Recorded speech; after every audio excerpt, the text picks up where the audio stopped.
이르농구TV 오신 여러분 환영합니다. 저는 스포츠조선 유동현 루키더 바스켓 이동환입니다. 네, 3월 셋째 주 KBL 룸앤 팩트 1부 한번 시작을 해보도록 하겠습니다. 뭐 수많은 소식들이 있고 지금 외국인 선수 바뀌고 아주 정신이 없어요. 그렇죠. 또 이번 주에 또 관련한 소식들 외국 선수 관련 소식이 큰 게 또 두 가지가 그렇죠. 또 있어가지고 제가 그 얘기도 하고 저희가 후룩짭짭 아주 잘 먹겠습니다. 네. 네, 그렇죠. 지금 이제 6라운드인데 6라운드에도 지금 이슈가 끊이질 않습니다. 그렇죠. 예, 역시. 우리가 바라던 세상. This is 바스켓볼 월드. 바스켓볼 월드. 예, 예, 그렇죠. 역시 KBL은 재밌는 리그예요. 아, 예. 뭐 지난 시즌까지 그닥 재미는 없었는데 올 시즌 좀 재밌어요. 지난 시즌까지 필요 없어. 예. 왜 필요 없냐? 그때 이런 거 없었거든. 그럼요. 네. 예. 이번 시즌부터만 재밌으면 됩니다. 그럼요. 예, 그럼요. 그렇습니다. 예. 그래서 자, 3월 셋째 주 KBL 룸앤 팩트 1부. 자, 1부 댓글부터 소화를 하고 가도록 하겠습니다. 예, 스누피스님이 이르농구 매번 챙겨서 듣습니다. 앞을 못 보는 시각장애가 있다 보니 설명을 해주시는 게 너무너무 감사합니다. 네. 이렇게 또 이제 여러 가지 이야기 해주시고 네. 저 같은 시각장애인들이 이르농구 상당히 많이 듣고 있습니다. 네. 예, 길게 해주세요. 이렇게 그러니까 감사합니다. 예. 고맙습니다. 스누피스님 예, 정말 너무 정말, 감사드리고 예.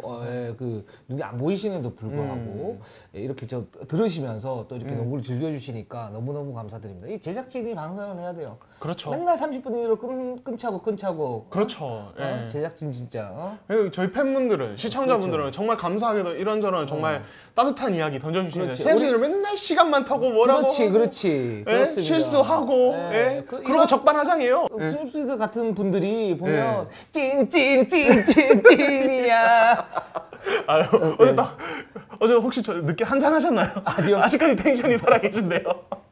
상당한 텐션인데? 소주 두 잔. 소주 두 잔? 예, 그렇습니다. 알겠습니다. 스누피스님 다시 한번 너무 감사드립니다. 좋습니다. 열심히 하겠습니다. 자, 예, 그리고 이제 영어 아이디신데 좀 깁니다. 예, 근데 이렇게 RLAALSTJD 이거 제가 볼 때는 그냥 이거 한글인데 영어를 해롭게 이렇게 하신 거야. 예. 맞아요. 예, 아무튼 그래서 KCC는 수백에서 못하면 우승 꿈도 못 꿀 것 같습니다. 경기 챙겨보는 사람은 알지만 최소 실점 1위인 거는 골밑 수비가 좋아서 그런 거지 2대2 수비와 외곽 수비는 답 없는 수준이었습니다. 이렇게 이제 최근 KCC 되게 불안하잖아요. 이 부분에서 되게 좀 강력하게 좀 지적을 해주셨거든요. 네, 예. 그렇습니다. 그래서 지금 타일러 데이비스가 아마 시즌 아웃 급의 부상 지금 당했기 때문에 앞으로 지금 KCC가 어떻게 될지 제가 볼 때는 장점도 있고 단점도 있어요. 그렇죠. 단점이 좀 더 많지만 그 부분은 저희가 KCC 편에서 좀 정밀하게 말씀을 갖다 좀 드리겠습니다. 예, 그리고 신현진님이 오리 차라리 위디로 갔으면 어땠을까요? 지금 오리온 외국 선수 이슈가 있죠. 네, 그렇습니다. 예. 오리온은 지금 외국 선수가 또 바뀝니다. 예. 네, 그래서 아마 저희가 지금 녹화가 지금 월요일 15일 월요일 오전 11시인데 네. 오후에 아마 발표가 날 것 같아요. 오후 중에. 예, 뭐 간단히 말씀을 드리면 데빈 윌리엄스가 에런 헤인즈로 바뀐다는 거 예, 말씀을 갖다 좀 드리겠습니다. 그 이유에 대해서는 또 오리온 편에서 또 자세히 말씀을 갖다 드릴게요. 또 일부가 또 오리온 편이네요. 예, 좋습니다. 저희가 또 좀 딥하게 또 오리온 차례에서 설명을 하도록 하고 그럼 바로 뭐 들어갈까요? 그렇습니다. 자, 첫 번째 팀, 자 전자랜드로 한번 가보도록 하겠습니다. 전자랜드가 2명의 외국인 선수를 바꾸고 우승 판도의 강력한 다크호스로 떠오르고 있는 중입니다. 그렇죠. 이게 예. 정확한 표현이죠. 떠오르고 있는 중이다. 그렇죠. 예. 원래 이제 모틀리와 이제 스캇 오고 나서 좀 오히려 연패가 길어졌다가 이제 한 번 치고 올라가더니 지금 3연승 달리면서 가고 있고 이번 주도 2승, 이전 전승 모두 거뒀습니다. SK 오리온 모두 둘렀고 오리온전 같은 경우는 저는 이제 경기 보면서 어떤 느낌이 들었냐면 이게 갭이 그냥 있구나. 이 두 팀 사이에. 오리온이 요즘 뭐 워낙 안 좋기도 하지만 전자랜드가 지금 드디어 모틀리 스캇 체제에서 안정감을 찾기 시작했구나 이런 생각이 들었어요. 저는 SK전 그 인천에서 열린 경기를 가서 봤었는데 예. 그때 봤을 때 전자랜드가 완전히 지금 시스템이 달라졌구나. 그 어떤 달라짐이냐면 예전에는 어떤 탄탄한 수비 조직력을 가지고 근근히 버티면서 한두 점 싸움 여기에서 이기는 농구를 했다면 지금은 힘으로 깨부수는 농구를 하고 있고 할 수 있구나 라는 생각이 들었어요. 이 시스템이 저는 가장 크게 변화된 부분이었고 가장 강렬한 인상이었습니다. 그렇죠. 예, 그러니까 전자랜드 사실 별명이 감동랜드잖아요. 이게 왜냐면은 그러니까 객관적 전력이 사실 이제 감독랜드가 감독랜드. 감독랜드요. 예, 네. 감독랜드. 네. 아, 죄송합니다. 제가 또 이제 발음이 영남 출신이라 한 번씩 불안해요. 예, 일요일이라고 하거든요. 경상도에서는. 예. 저는 안 그러는데? 안 그러세요? 그건 부산 쪽이잖아요. 저는 안 그래요. 안 그래요? 일요일. 일요일? 네, 혀가 짧은 저도 일요일. 저랑 지금 차별화 두시는 거예요? 그렇죠. 예. 쌓는 거예요. 아니, 우리가 남이가. 예. 어떻게 저랑. 그럼 남이지. 아니, 그럼 남이지. 죄송합니다. 남쪽 아닙니까? 우리가 북이가 그러면. 죄송합니다. 미안합니다.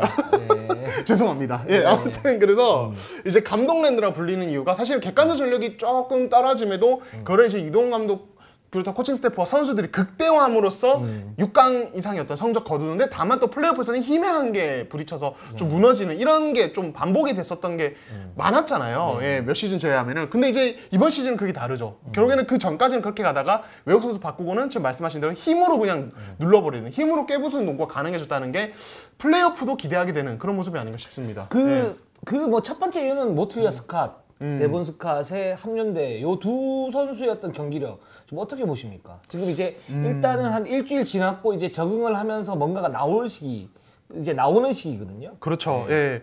일단 모트리 같은 경우는 처음에는 이제 그 페인트 존에 집중됐던 공격 형태가 좀 바뀌었어요. 이게 체력이 올라가면서 이동 감독이 이제 다양한 걸 시켜보는 것 같아요. 예를 들어서 뭐 오리온전도 보면은 예를 들어서 뭐 밖에서 미드레인지나 아예 3점 라인에서 공 잡고 김낙현이 스크린 걸고 뭐 돌파를 시도해 본다든지 아니면 포스트업 미드레인지 공격이 되게 다양한 공격 옵션을 쓰기 시작했거든요. 그리고 사실 처음에는 체력 문제 때문에 이제 수비도 굉장히 불안해 보였는데 그렇죠. 이게 그렇죠. 저는 뭐 조금 이따 얘기했죠. 에런 헤인즈도 말랐지만 버티는 힘은 괜찮은 좀 외국 선수라고 보는데 모틀리도 체형에 비해서 되게 힘이 좀 괜찮은 타입이라고 할까요? 그런 게 있어서 나쁘지 않은 것 같아요. 경기를 계속 올라오는 것 같아요. 그렇습니다. 모틀리의 장점은 다재다능한 득점력, 거기에 폭발력을 가지고 있다라는 부분이었고 약점이라고 치면 굉장히 좋은 선수인데 약점이라고 치면 일단 그 톤이 좀 떨어지기 때문에 골밑 파워가 좀 약할 수 있다라는 부분하고 시즌 초반에 봤을 때는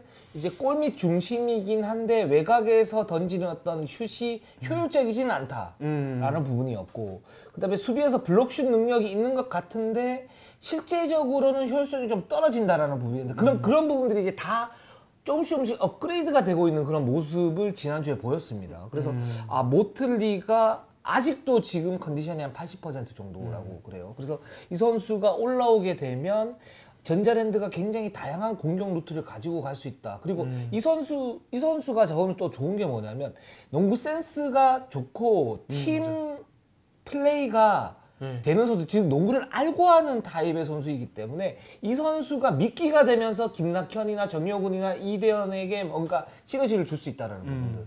이제 그런 것까지 나온다는 거예요. 그러니까 강력한 공격력을 가지고 있는데 그런 것까지 나온다. 이렇게 되면 굉장히 좀 무서워지고 그다음에 데본 스캇 같은 경우에도 기본적으로 농구 센스나 흐름을 파악하는 능력은 이 선수는 더 좋은 것 같아요. 농구를 알고 하는 것 그렇죠. 같아요. 만렙인 것 같고 이 선수가 이 옵션으로 자기가 뭐를 해야 될지에 대해서 아는 것 같은데 약점이라고 그러면 왜 지난번처럼 얘기를 했지만 뭐 제2의 데릴 먼로 아니냐, 그러니까 어시스트가 너무 많은 거 아니냐 그랬는데 최근에는 또 팀에 적응을 하면서 자기 공격까지 해주는 모습들을 갖다 보이고 있어서 이 옵션 중에는 최상급이 아닌가라는 생각이 듭니다. 그래서 이 두 선수가 결합이 됐을 때 또 굉장히 무섭잖아요. 그러니까 40분 내내 어떤 경쟁력을 유지할 수 있고 여러 가지 옵션을 쓸 수 있다는 거니까 그렇죠. 저는 굉장히 좋은 것 같아요. 예, 그렇습니다. 예, 그래서 저는 사실은 또 이제 하나의 이슈가 이들의 뭐 이제 절대적인 기량도 기량이지만 김낙현 어떻게 좀 공존을 할까, 시너지 효과를 어떻게 될까, 이게 또 유동 감독이 언급한 부분이기도 한데 조금씩 나오는 것 같아요. 아직은 뭐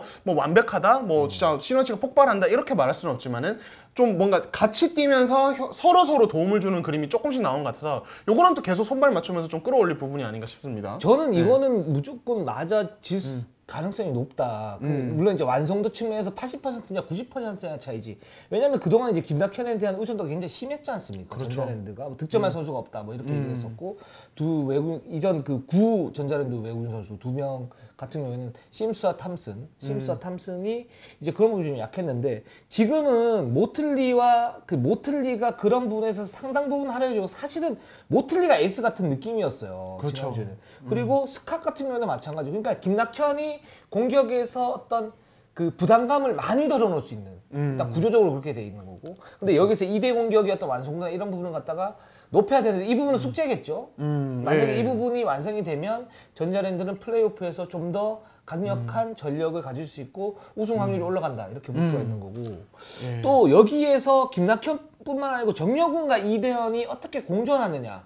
그쵸. 그러니까 모틀리 스캇이 들어왔을 때 이 중에 한 명이 들어왔을 때 정여군과 이대현이 같이 어떻게 공존하느냐 이 부분은 전자랜드 플레이오프에서 저는 가장 큰 핵심 그쵸.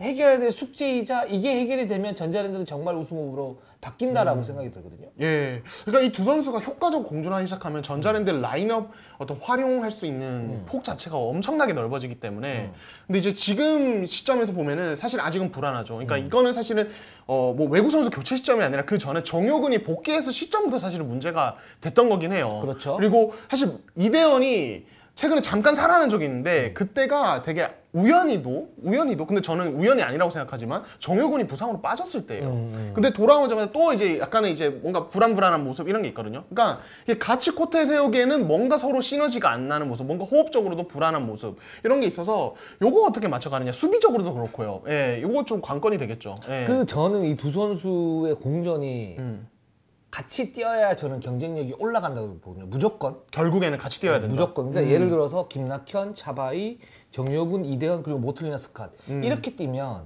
베스트 5는 리그 최상급을 이게 객관적 전력 자체가 올라간다는 거예요. 그렇게 돼야 되는데 이 두 선수가 지금 공존이 좀 안 되고 있는데 왜 안 되느냐? 첫 번째는 유동 감독이 기본적으로 좀 잘 안 써요. 근데 잘 안 쓰는 이유가 있어요.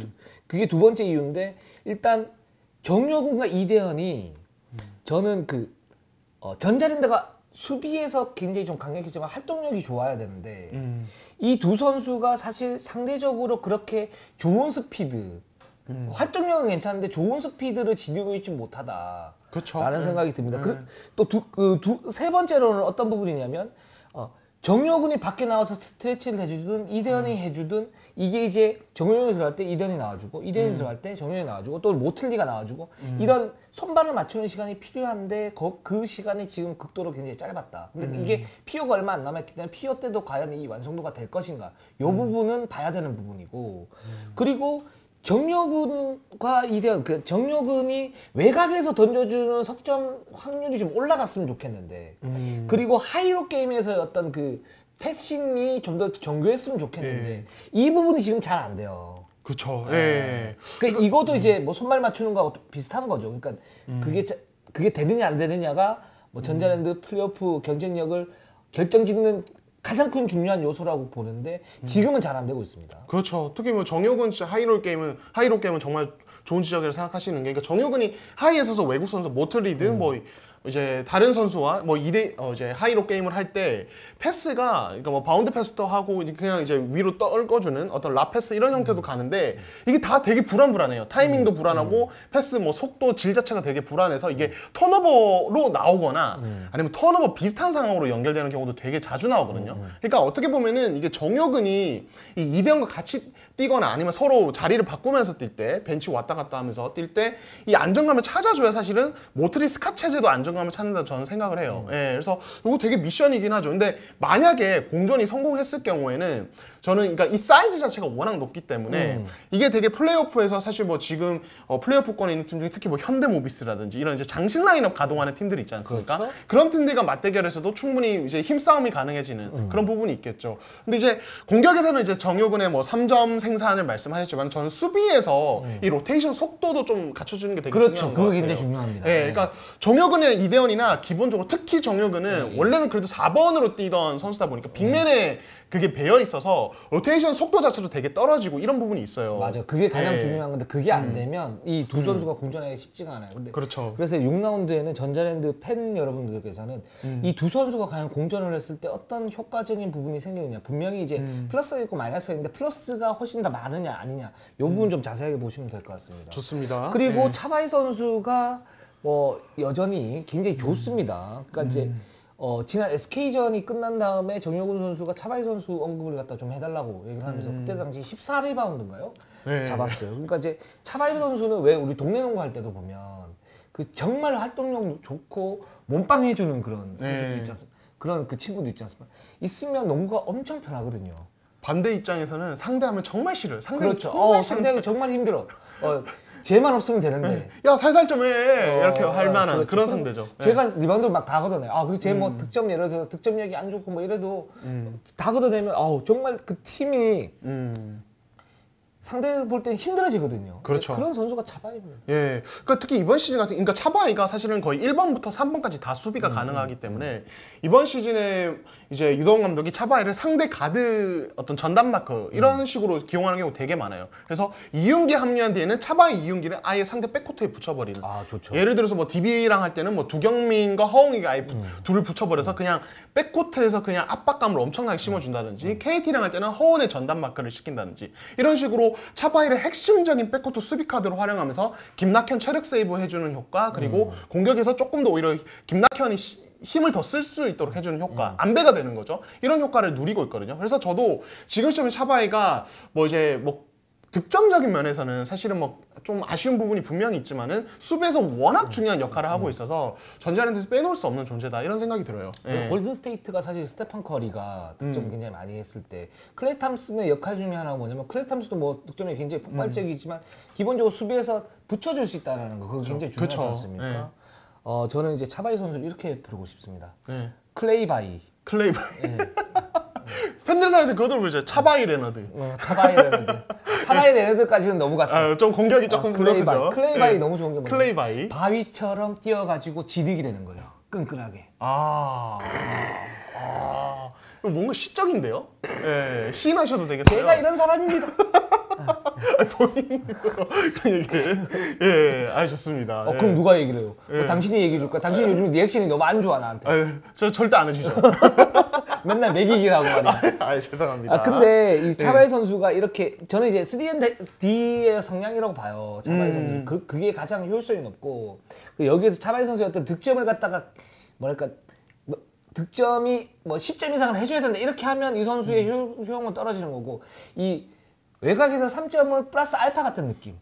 그리고 수비해주고 리바운드 해주고. 그렇죠. 이렇게만 한다면 전자랜드에 딱 맞는 그런 카드가 아닌가라는 생각이 들고, 이것도 그러니까 차바이 선수가 이렇게 지금 돋보이는 부분도 어떤 부분이냐면 공격에 대한 부담을 덜고 수비에 집중을 하게 되니까, 즉 모틀이나 스캇 이 두 선수가 와서 생긴 어떤 시너지 효과 중에 하나다. 그렇죠. 라는 생각이 들고, 그리고 정혁훈 선수가 그 SK전 끝나고 이제 인터뷰를 하지 않았습니까? 물론 이제 차바이 선수 언급을 좀 해주세요. 정말 팀 동료로서 굉장히 좀 뭐랄까 애정 있고 깊고 좋아요. 근데 또 한편으로서는 좀 엉뚱한 생각이, 정혁훈 선수가 좀 더 잘해야 될 것 같은데 지금. 차바이 선수 지금 언급을 남 잘한 거 되게 그러니까 정혁훈 선수가 좀 잘해야 될 것 같은데 지금 이대로 공절을 해야 되는데 지금 공절이 잘 안 되고 있단 말이에요. 지금. 지금 승리에 취하면 안 된다. 그렇지.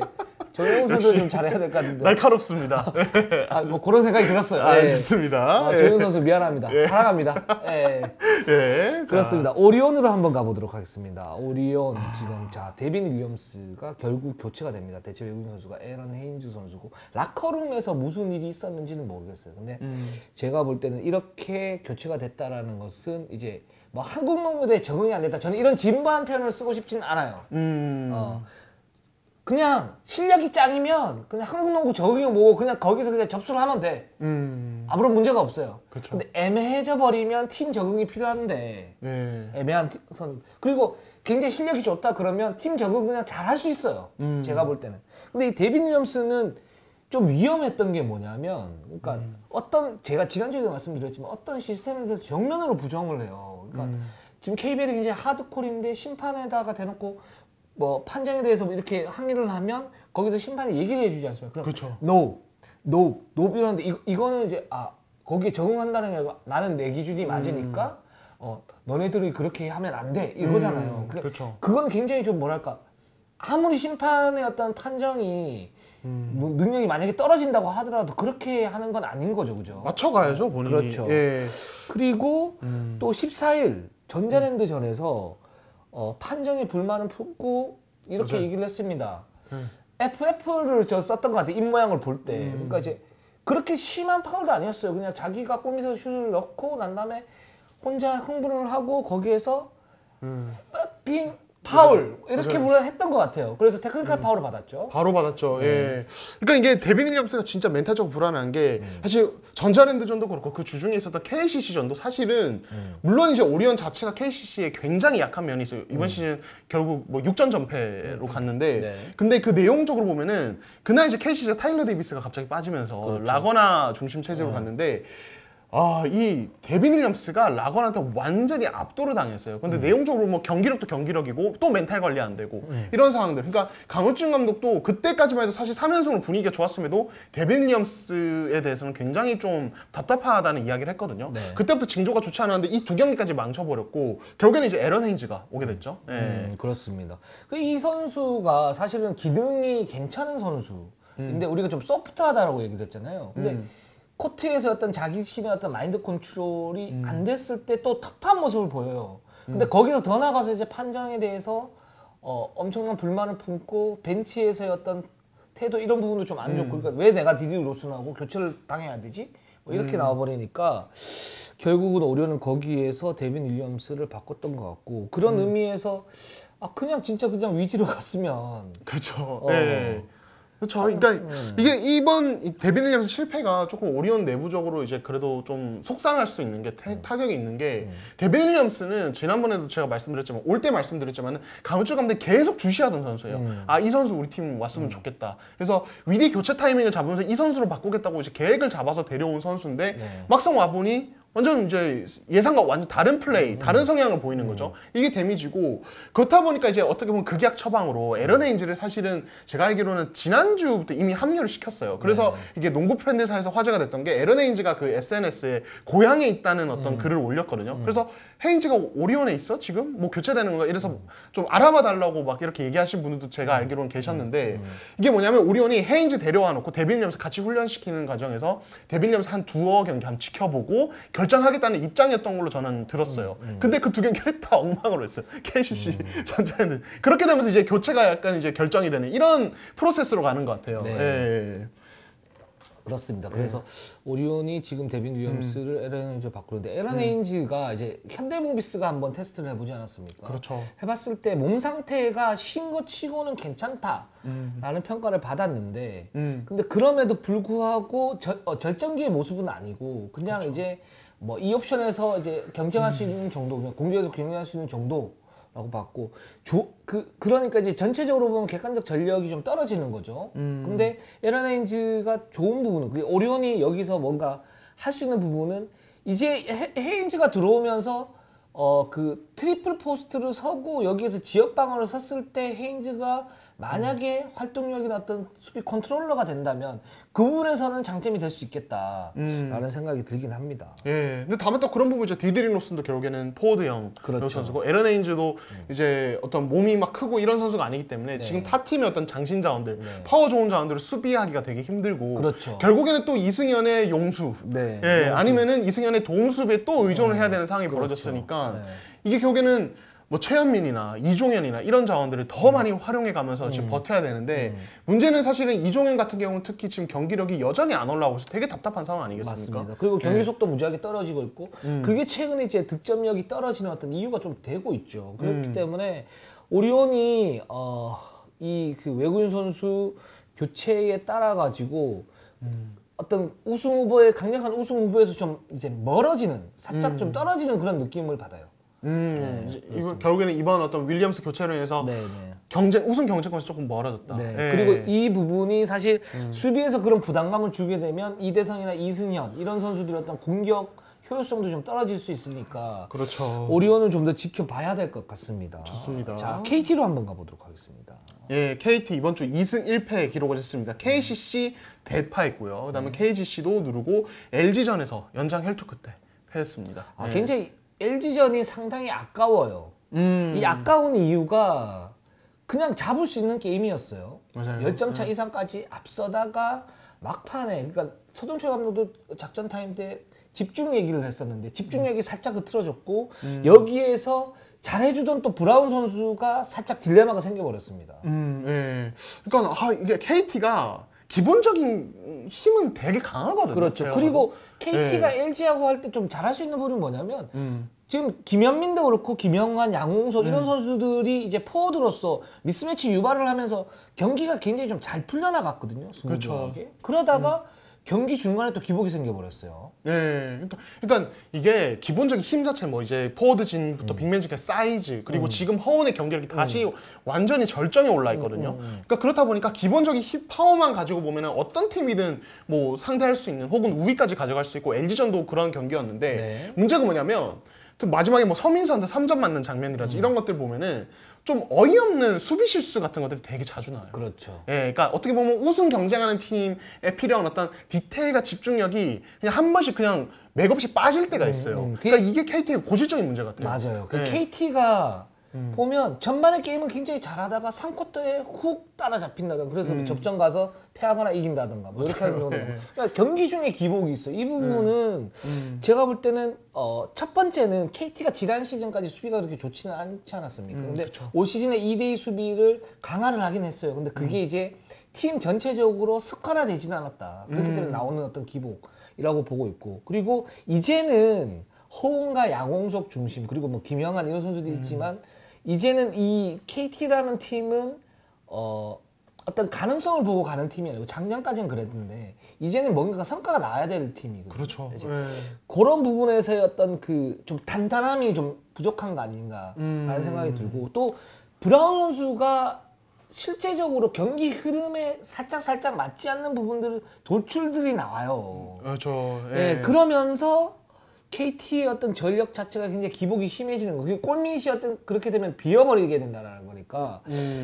그 부분 브라운 선수의 어떤 딜레마 이런 부분도 저는 좀 있는 것 같습니다. 예, 그러니까 수비할 때 브라운이 이게 워낙 팔이 길고 이렇다 보니까 그 이제 상대 공을 긁어내고 스틸하고 아니면 디플렉션 만들고 이런 것도 굉장히 뛰어나단 말이에요. 그래서 KG 시장 같은 경우 보면은 설린저와 매치업에서 그런 상황들을 만들어내면서 오히려 우위를 가져가는 이런 모습들도 있었는데 근데 말씀대로 경기 중에 집중력 자체가 이 선수도 기복이 있다 보니까 되게 험하게 그냥 실점하거나 맞아요. 그러고 그냥 또 자기 공격하거나 그러면서 흐름을 네. 넘겨주죠. 그렇죠. 흐름 너무 중요한데. 그렇죠. 그러다가 이제 또 어떤 작전 타임 때 좀 지책받고 이러면 또 조금 좋아졌다가 또 흔들리고 약간 이런 식이니까 이게 안정감 있게 갈 수가 없는 거죠. 그렇다고 알렉산더 출전 시간을 많이 늘리기에는 이 선수는 또 한계가 있고 어느 정도 쓸 수 있는. 그렇다 보니까 지금 KT가 뭔가 될 듯 될 듯 하면서 뭔가 좀 약간 계속 브레이크가 밟히는 느낌이랄까요? 그런 게 좀 있습니다. 그리고 네. 이 브라운 선수 딜레마가 좀 더 이게 딜레마로 깊게 빠지는 게 허운이나 김영환이나 양홍수 이런 선수들이 브라운하고는 어떤 그 포지션별 중복이 살짝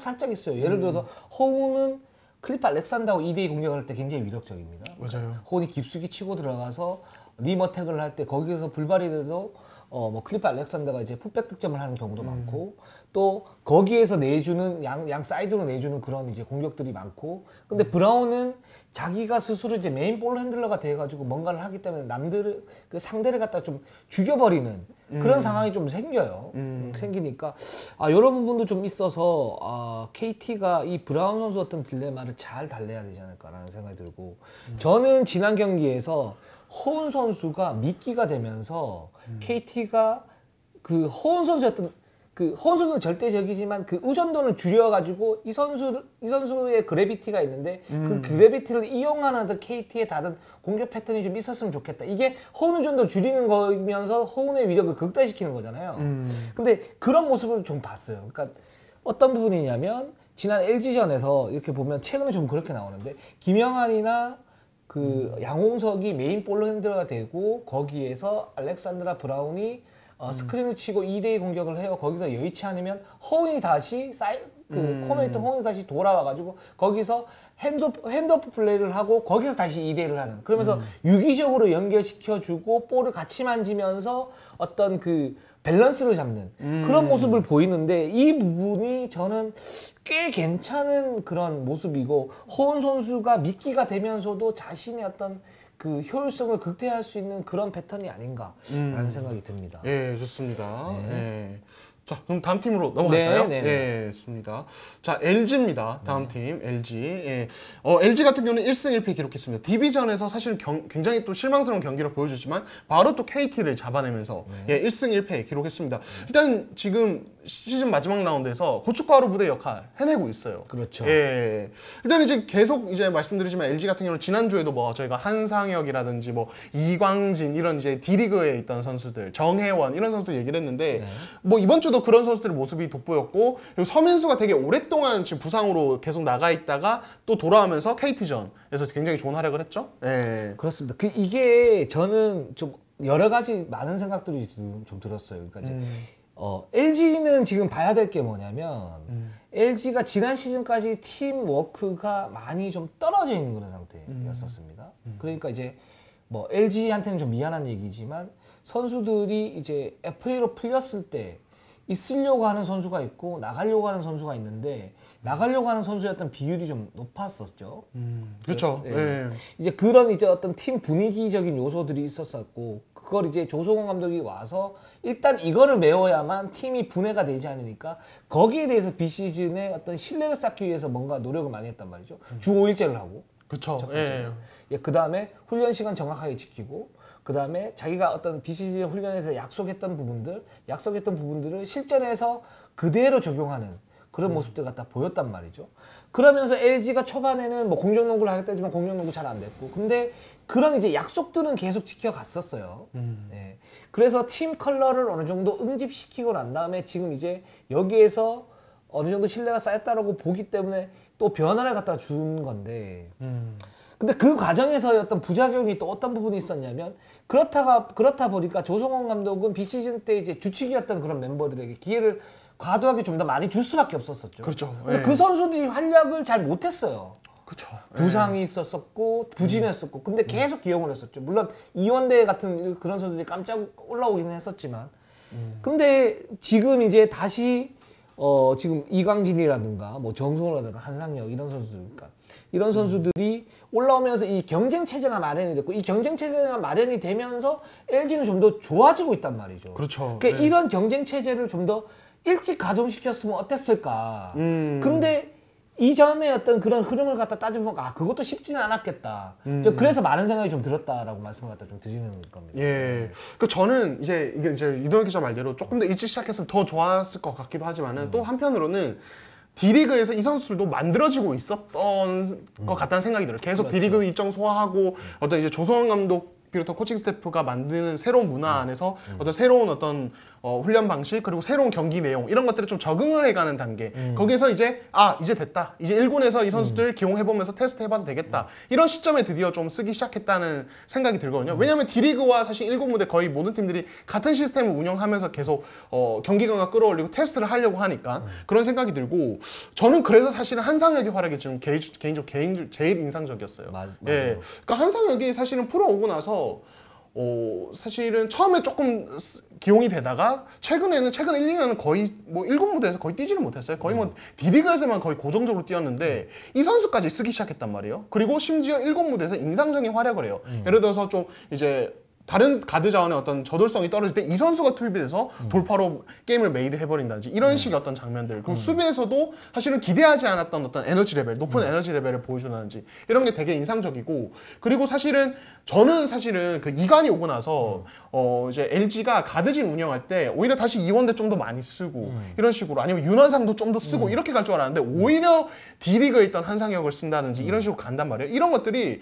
조성 감독이 더 큰 그림을 그리고 있다는 생각이 들어요. 그렇죠. 예, 그렇죠. 그런 생각이 듭니다. 그래서 예. 저는 이제 LG는 지금 뭐 제 생각 때는 바른 방향으로 가고 있다라는 생각이 들고, 한상혁 선수도 좋은데 한상혁 선수는 지금 뭐랄까 경기에서 그러니까 잘 될 때는 잘 되는데 약간 좀 소심한 모습들이 있어요. 이런 것만 조금 이제 바꿔주면 좋지 않을까 싶고, 제가 볼 때는 이광진 이 선수가 지금 석점 능력이 있고 깡이 있습니다. 네, 그러니까 깡이 있어서 이 선수가 또 기대해볼 만하지 않을까라는 생각이 들고. 그렇죠. 예. 그러니까 이광진이, 그러니까 지금 LG가 뭐냐면은 공격농구 하면 사실은 공간도 넓게 스페이싱도 해가면서 쓰는데 이번 시즌에 사실은 뭐 빅맨진 부상 자체도 많았고 여러 가지 상황이 겹치면서 서민수까지 다치고 이러면서 최근에 사실 한 4라운드부터는 거의 정희재만 4번을 계속 써야 되는 이런 상황이 나왔어요. 근데 이광진이 올라와주고 좀 어느 정도 활약을 해주니까 이 선수도 사실은 3, 4번 와가면서 특히 4번에서도 어떤 장신 포워드로서 어떤 이렇게 스트레칭 해준 역할로 또 써줄 수 있단 말이에요. 그리고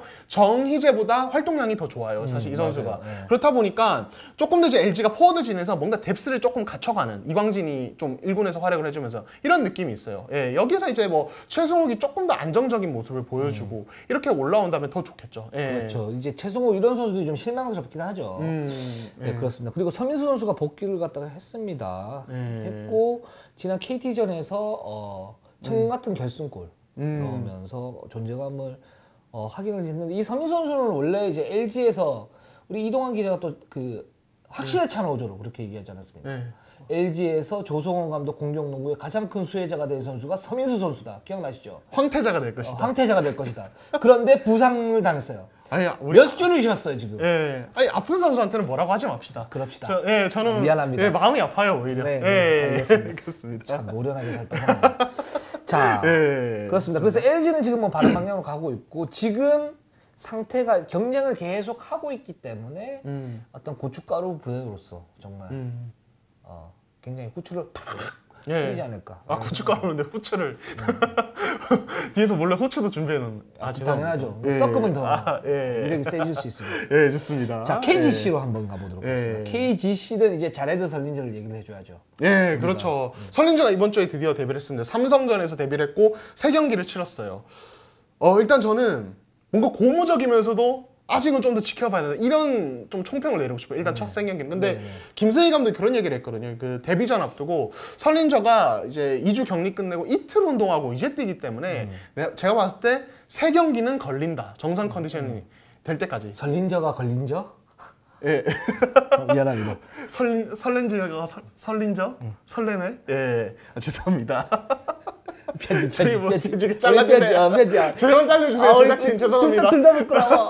예, 아무튼 그래서 저는 이제 가장 인상적이었던 건 뭐냐면 사실 이 선수가 원래 거의 130kg 가까이 가는 거구였는데 그렇죠? 지금 현지 시합에서 110에서 115kg 정도로 거의 뭐 20kg 가까이 감량을 한 상태라고 해요. 그래서 실제로 사진만 봐도 거의 뭐 딴 사람 같아요. 예전이랑 보면은. 그래서 그 덩어리 같은 플레이가 과연 다시 나올까 NBA에서 보여줬던. 근데 막상 보니까 이 파워는 여전히 좋더라고요. 그래서 김세인 감독도 그런 얘기를 하더라고요. 체중을 많이 줄였는데 기본 힘은 되게 좋은 선수인 것 같다. 그래서 페인트존에서 자리 잡고 밀고 들어가는 능력 이런 건 좋은데 문제는 이 선수 플레이 자체가 뭔가 더 부딪히면서 뭔가 하기보다는 약간은 좀 소프트한 면이 있어요. 제가 느끼기에는. 약간 피하면서 돌죠. 예, 외곽에서 돌기도 하고 몸싸움을 하면서 득점을 하는 순간에 약간 피하면서 뭔가 던지려고 하고. 그러니까 이런 느낌이 있어서 요거는 이게 좀 김세희 감독 비롯한 코칭 스태프가 약간 잡아줘야 될 부분이 아닌가 이런 생각이 들긴 하더라고요. 그리고 이 선수가 지금 몸 상태가 완전치 않기 때문에 좀 더 봐야 될 것 같아요. 근데 제가 이제 확인한 거는 뭐냐면 일단 승부욕이 좋다라는 부분하고 캐시전에서 이제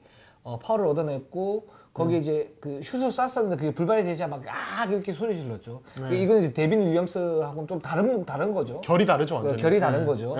이제 그런 모습도 굉장히 좀 긍정적인 부분이 있고 두 번째는 이 선수도 역시 이제 클래스가 좀 있는 게 농구의 흐름을 알고 하는 그런 선수라는 생각이 들어요. 그러니까 이제 빼줄 때 빼주고 자기가 공격할 때 공격을 하고 결정 지을 때 결정 짓고 무리 안 해요. 무리 안 해요. 근데 결정 지을 때 좀 더 터프하게 해줬으면 좋겠는데 그게 좀 더 지금은 소프트하다. 이게 저희 뭐 공통적인 생각이고 이동환 기자가 잘 지적을 해주셨고 근데 그 부분은 몸 상태가 올라왔을 때 또 플레이 스타일이 어떻게 변화되는지는 좀 봐야겠죠. 왜냐면 그렇죠.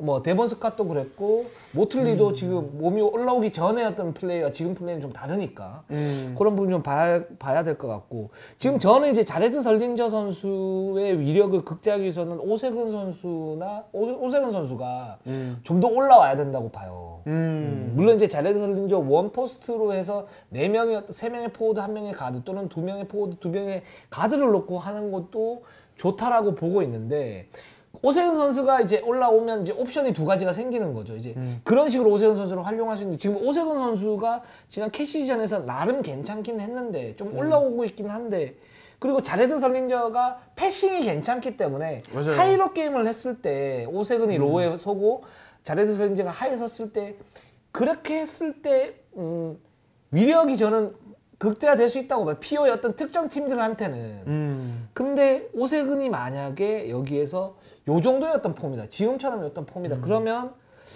제가 볼 때는 피오 때는 이 선수를 그냥 한시적으로 쓰는 게 좀 더 나을 것 같고 그렇지 않고 오세근이 좀 더 올라왔다 그러면 오세근을 쓰면서 더블 포스트 그리고 원 싱글에 뭐 3명의 포워드, 1명의 가드 이런 식으로 가는 스몰 라인업 예. 이렇게 갈 수 있는 그런 KCC 부분들이 마련이 되니까 그렇게 되면 객관적 전력이 더 올라가겠죠. 그래서 설린저가 온 거는 확실히 위력적이다. 그렇죠. 라는 생각이 듭니다. 그러니까 이게 사실은 삼성전 잡고 KT, KCC는 다 졌는데 네. 근데 이 내용이 좀 흐름이 비슷했던 게 뭐냐면 좀 벌어졌다가 그러니까 손발이 안 맞고 막 그렇죠. 설린저도 왔다 갔다 하면서 좀 점수가 벌어졌다가 막판에 다 따라잡았어요. 맞아요. 예, 그러니까 이게 사실은 어떻게 보면은 KCC의 기본 힘이 좀 달라진 부분을 저는 그렇죠. 방증하는 부분이라고 생각을 해요.